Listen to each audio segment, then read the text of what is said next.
Eu não chamaria isso de assustador, mas, de qualquer forma, vamos à história. Então, eu nasci em 2005, ou seja, tenho 19 anos este ano. Meu bisavô faleceu em 2009, apenas 3 dias antes do meu aniversário. Mas cerca de uma semana antes de sua morte, tive uma visão, não sei como chamá-la exatamente.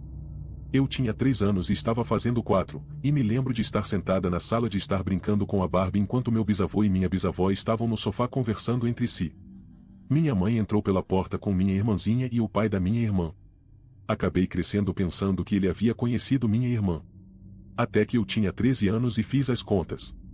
Minha irmã só nasceu em janeiro de 2010 e meu bisavô morreu em 2009. Foi estranho porque parecia tão real, e essa foi provavelmente a segunda ou terceira lembrança que tive. Até conversei com minha mãe sobre isso e ela ficou confusa. Então perguntei se era o bebê de outra pessoa e ela disse que não. Ela não era muito babá quando eu era pequeno porque estava na faculdade em meio período e trabalhava. Fui perseguido pelo meu pesadelo de um encontro no Tinder. Isso aconteceu na faculdade. Na época, eu tinha 18 anos e estava no segundo ano. Eu tinha acabado de sair de um relacionamento de 6 anos e estava começando a entrar no mundo dos namoros. Baixei o Tinder e comecei a deslizar. Um pouco de história, eu não queria conversar com alguém que frequentasse minha universidade porque pensar em encontrar alguém com quem eu estivesse conversando na rua me deixava ansiosa. Acabei combinando com um cara, que chamaremos de Marco. Marco tinha 20 anos e estava no terceiro ano da universidade vizinha, a cerca de 15 minutos da estrada. Ele tinha uma selfie e as outras 2 fotos que tinha eram de grupo, e pareciam mais velhas, mas não dei muita importância a isso. Começamos a conversar e, rapidamente, ele pediu meu número de telefone.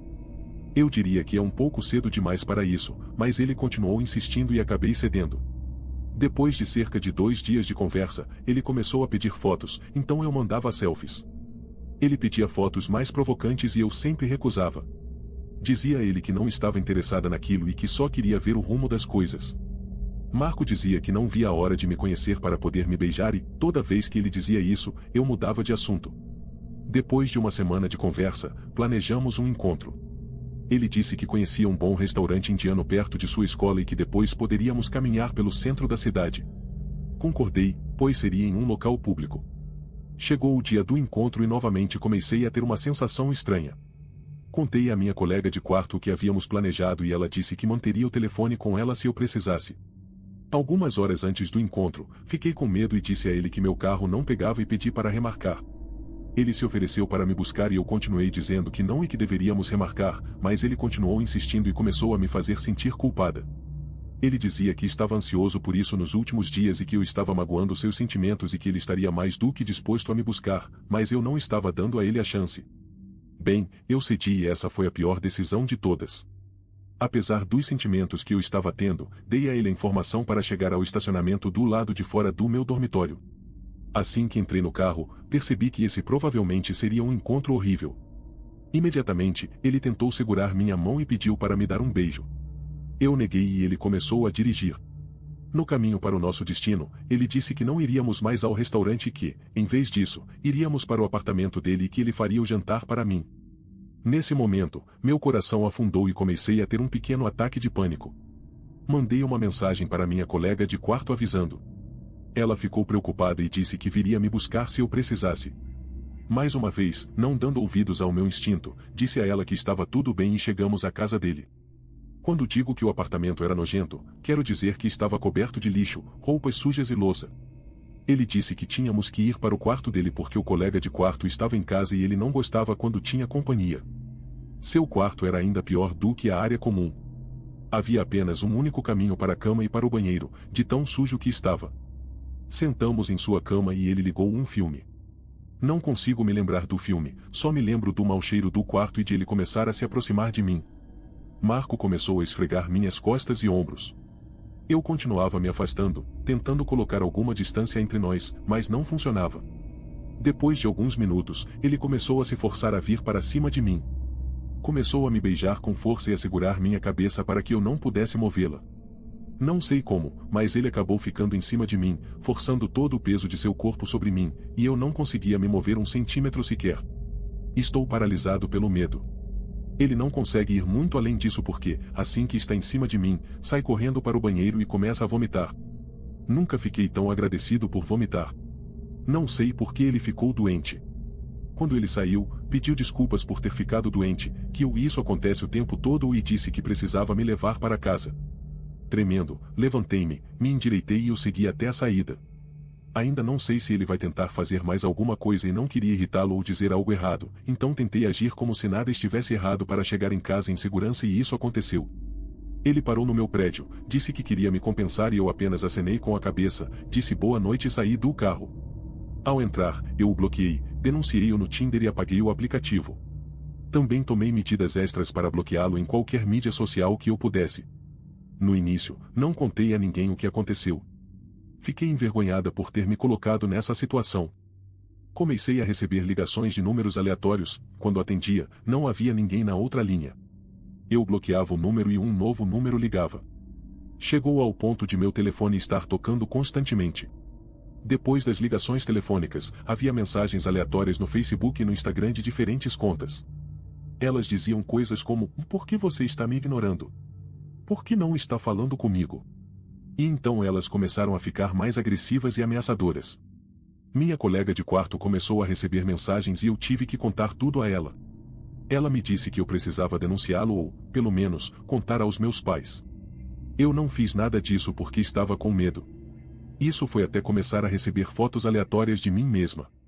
Eu estava andando pelo campus, no refeitório, na sala de aula. Então, recebi uma de mim em meu dormitório. A foto foi tirada pela minha janela, que ficava no segundo andar, mas a rua principal era uma colina no mesmo nível da minha janela e era para lá que meu quarto estava voltado, e minha cama ficava em frente à janela. Contei à minha colega de quarto e ela me obrigou a contar ao nosso Rá. O Rá ficou muito preocupado e acabou chamando a polícia do campus. Fiz um boletim de ocorrência com eles. As mensagens continuaram e as fotos também, até que um dia, cerca de uma semana depois, ele se aproximou de mim no campus.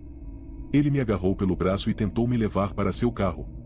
Comecei a gritar e, por sorte, havia policiais do campus por perto. Ele foi preso e banido do meu campus e não tive mais notícias dele. Isso foi há alguns anos, portanto, algumas de minhas lembranças não são tão vívidas, pois tentei bloquear essa parte do meu passado. Poucas pessoas sabem que isso aconteceu comigo. Até hoje minha família não sabe. As únicas pessoas que sabem são minha colega de quarto na faculdade, o Rá, a polícia do campus, meu terapeuta e, na noite passada, meu noivo. Quero conscientizar as pessoas sobre os perigos dos encontros online. Sempre confie em seu instinto. Se algo não parecer certo, provavelmente não está. Nem todo namoro online tem consequências. Conheci meu atual noivo alguns anos depois em um encontro pelo Facebook. Mas seu instinto geralmente está certo e, às vezes, é crucial ouvi-lo.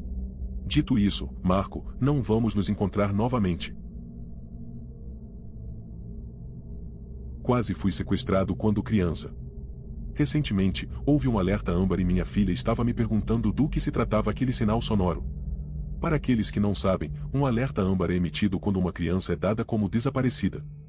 Se você recebe notificações, sabe do que estou falando. Às vezes, o alerta fornece informações como a aparência da vítima e do criminoso, o local do sequestro, a marca e o modelo do veículo. Certa noite, enquanto ajudava minha filha a limpar o quarto, meu telefone começou a emitir um alerta âmbar. Ela perguntou sobre o assunto. Eu lhe dei um pequeno resumo e foi isso. No entanto, isso despertou uma lembrança de infância que tenho e na qual acredito de todo o coração que quase fui sequestrado quando era criança. Para deixar claro, essa não é uma lembrança que estava adormecida em meu subconsciente e esse alerta âmbar aleatório e a conversa com minha filha fizeram com que ela ressurgisse em minha mente. Esse incidente é algo que venho ponderando e pensando há anos. A propósito, tenho 41 anos e sou do sexo masculino. Já faz algum tempo que não considero os fatores e os detalhes da experiência, e esse recente alerta âmbar e a conversa com minha filha realmente me fizeram parar e refletir sobre o incidente em si mais uma vez e aqui estou. Como pai ou mãe, você se preocupa com essas coisas e faz tudo o que pode para proteger seus filhos, especialmente quando você experimentou pessoalmente algo realmente assustador como isso. A ocorrência se deu quando eu era apenas uma criança pequena, acho que por volta dos 7 a 8 anos. Não posso ter certeza, mas acho que essa é uma estimativa segura com base no fato de que grande parte das lembranças da primeira infância não existe mais. Lembro-me de minha experiência no jardim de infância, onde eu teria entre 5 e 6 anos, e também das séries posteriores. Portanto, esse incidente deve ter acontecido em algum momento depois ou por volta dos 7 a 8 anos de idade. Meus pais me levaram a uma cidade vizinha para fazer compras. Morávamos em uma pequena cidade rural com pouca oferta, então, de vez em quando, íamos a essa cidade vizinha a cerca de 45 minutos de onde estávamos. Ela tinha muito mais a oferecer. Eles me levavam lá para comprar roupas escolares, para comer fora porque os restaurantes eram melhores e porque minha mãe fazia artesanato. Ela adorava fazer artesanato, era o seu forte. Havia várias lojas de artesanato e uma loja de tecidos que ela gostava de visitar lá. Nessa viagem específica, fomos a uma loja de tecidos lá em cima, Joen Fabrics para ser exato. Era uma loja bem grande. Quando criança, acho que quase todos os lugares parecem grandes, mas, sem dúvida, essa era uma loja de tamanho considerável. Meu pai ficou sentado no carro enquanto eu entrava com minha mãe. Ele fazia muito isso, ficar sentado no carro, quando havia uma loja em que ele simplesmente não queria entrar, então não posso culpá-lo por isso.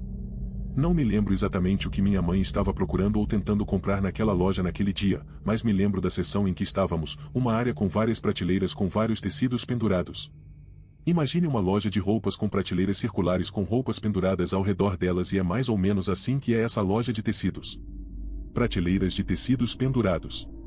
Lembro-me de que essa área ficava um pouco no início ou na entrada da loja. Enquanto minha mãe olhava as prateleiras, comecei a andar, embora não muito longe, apenas o suficiente para dar uma olhada ao meu redor. Provavelmente, eu estava entediado e comecei a andar por aí, é o que eu acho. Mas eu ainda podia ver minha mãe a algumas prateleiras de distância, então não era como se eu estivesse do outro lado da loja ou algo assim. Um homem aleatório se aproximou de mim e, sinceramente, nem me lembro de que direção ele veio. É como se eu estivesse lá sozinho em um minuto e, no minuto seguinte, olhei para cima e vi esse homem. Foi como se ele tivesse chegado rápido e do nada. Olhei rapidamente para onde minha mãe estava. Ela havia se movido algumas prateleiras para cima e para longe, mas eu ainda podia vê-la. A essa altura, havia uma boa distância entre mim e minha mãe. Então, lá estava eu atrás de uma prateleira de tecidos com um cara mais velho, do outro lado da prateleira, em frente a mim. Então ele fala: "Ei, garotinho, como você está indo?" Fiquei em silêncio porque isso me pegou completamente desprevenido. Ele perguntou: "Onde estão seus pais? Você está sozinho aqui?" Fiquei quieto e calado. "Venha cá, tenho algo para lhe mostrar." Nesse momento, ele começou a avançar em minha direção, contornando o rack até onde eu estava. Rapidamente comecei a ir para o outro lado, mas ele parou e começou a dar a volta pelo outro lado, como se fosse me encontrar no meio. Nesse momento, fiquei assustado e percebi imediatamente que esse homem parecia perigoso e que estava tentando me agarrar. "Venha cá", ele latiu. Eu me movi rapidamente para a esquerda, mas ele fez o mesmo. Ele tinha um olhar selvagem em seus olhos. Qualquer que fosse a direção que eu tomasse, ele me seguia, mas lembre-se de que há um suporte entre nós. Meu Deus, sou tão grato por esse suporte. Depois de alguns movimentos para frente e para trás entre mim e o homem, finalmente me fixei em minha mãe e gritei: "Mãe! Socorro!" Você poderia pensar que eu gritei um assassinato sangrento, foi tão alto, mas chamou a atenção da minha mãe. "O que há de errado?" ela perguntou. Isso assustou o homem e ele olhou por cima do ombro na direção do meu olhar e confirmou: "Sim, deve ser a mãe dele." Seu comportamento mudou completamente e é como se tudo fosse apenas diversão e jogos e ele estivesse apenas brincando e disse isso à minha mãe. Eu só estava brincando com ele. "Não há problema, senhora."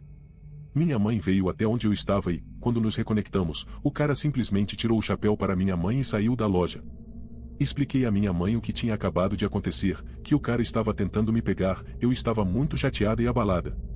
Ela me disse que eu fiz a coisa certa ao gritar e chamar sua atenção. Com certeza foi aterrorizante e sou grato por não ter acontecido nada de errado. Será que eu estava imaginando coisas como, por exemplo, que esse cara estava apenas brincando? Acho que havia intenções nefastas. Por que um homem mais velho e aleatório estaria visitando uma loja de tecidos? Se ele estava lá para comprar algo como artesanato ou tecidos, por que sair imediatamente quando confrontado? Eu realmente acredito que ele não estava tramando nada de bom. De qualquer forma, essa é a minha história, e agradeço a todos que dedicaram seu tempo para ler.